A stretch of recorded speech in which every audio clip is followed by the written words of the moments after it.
Здравейте! Днес ще ви разкажа какво е диастаза, как да проверите колко ви е голяма и как може да я затворите. Най-често диастаза се получава, когато при бременност правите мускули се разделят. След раждането би трябвало, съветвам ви да правите упражнения. Моят случай, дори да не правя упражнения, изглеждам добре, но ако направите упражнения, вдигате тежко, не се пазите, може да стане доста грозно. Сега ще ви покажа упражненията, които правя аз за затваряне на диастаза. Но преди това ще ви покажа как да проверите дали и колко ви е голяма тя. Лягате по гръб, като трябва да свиете коремните си мускули, като за къса коремна преса.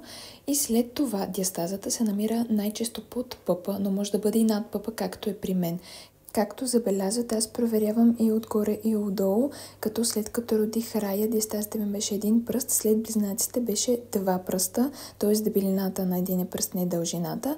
Към момента тя ми е половин пръстче, което е много добре.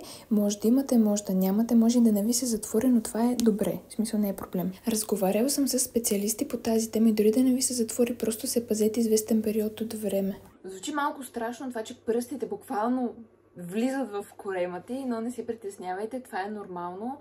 Все пак при бременност се получава, така че няма нищо притеснително. Важно е да не вдигате тежко и да не правите някои основни неща, които сега ще изброя. Вдигане на тежко, клекове и упражнения, свързани с планкове и с корем. Тоест, когато правите упражнение, корема ви не трябва да изпъква. Например, на планк.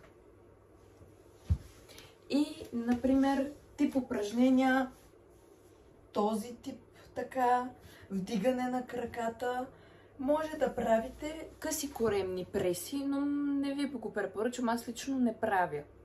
Сега ще ви покажа какво точно правя аз, свързано с тренировките. Тези упражнения ги включвам като допълнителни, когато не мога да изпълнявам някой, свързано с корема.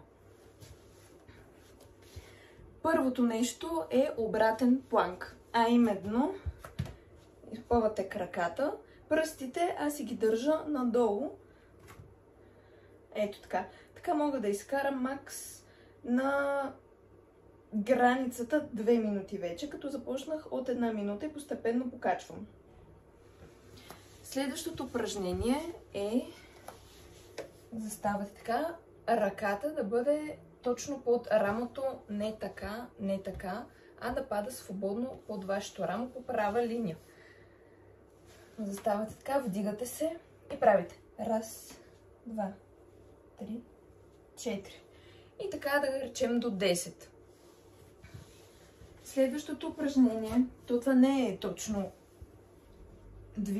не е за движение, просто заставате ето така. И аз обичам, тъй като това упражнение работи и за дупе, обичам да си стягам дупето, за да може да се извършват няколко дейности едновременно. Ето по този начин. И следващата практика, която е много полезна за диастаза, за цялостното здраве, е коремния вакуум. За коремния вакуум ще направя още едно видео. Може да натиснете кабанката, за да получавате известия за моят профил, като ще ви покажа как аз правя коремния вакуум и в какви други пози може да го правите и вие.